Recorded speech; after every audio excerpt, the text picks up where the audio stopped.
Okay, joined by Thomas in Seoul. Just ended 1-1 against Newcastle. Another very competitive game. Lots to talk about, Thomas. Yeah, I think it's been two really good games down here, and again against Newcastle today, extremely competitive.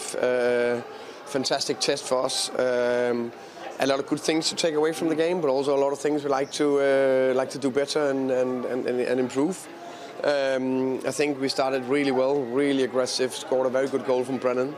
Very aggressive in the high pressure, won the ball 4, 5, 6 times high and could have created even more out of that, like the final killer pass. Then we got, a little bit too deep at times, but then also had the big chance to Matty. Second half I thought was we were more on top again, especially towards the end of the game, and the high pressure again was better after some of the subs. So we scored a good goal from high pressure and conceded a goal where we were a little bit not as good in the high pressure. But that's what we need to learn from. But these are all the little things you're going to take away and look at and study meticulously, no doubt. Yeah, of course. I think there's so much to learn from this game.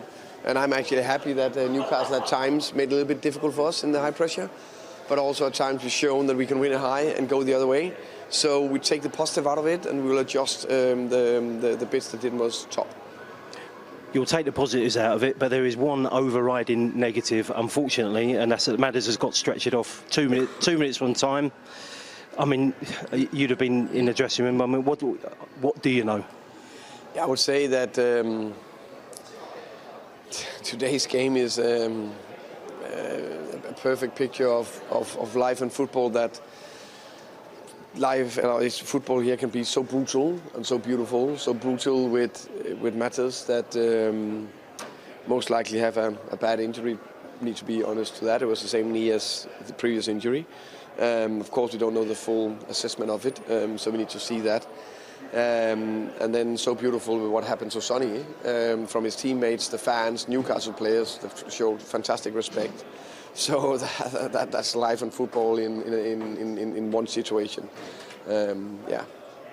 I mean, with Sonny, I mean, you can't help but get sucked into the emotion of it, can't you? I mean, he's in his home city. The fans are unbelievable here for him, and he's such a good guy. And to see him in tears, it sort of gets your heart, doesn't it? Yeah, no, it's extremely emotional. I must say there was nothing planned there. I just know that he need to have a single substitution. That was the only thing. And then he started with one hug and then another hug, and then all the Newcastle players came over, and then they did that, what do you call it? The little tunnel, yeah. Yeah, a little tunnel where they have all clapped him and patted him on the back. So I thought that was extremely beautiful, the fans as well. And then after, when they went around and how the players went to him and they, threw him in the air and everything. So he got a proper send-off.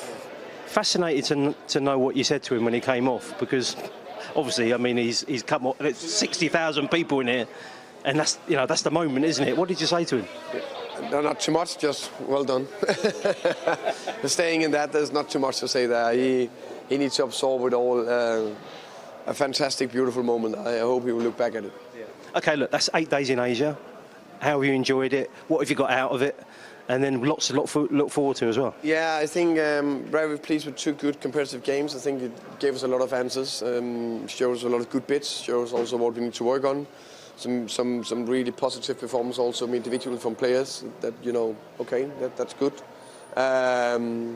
So all good. Only big minus is matters, of course.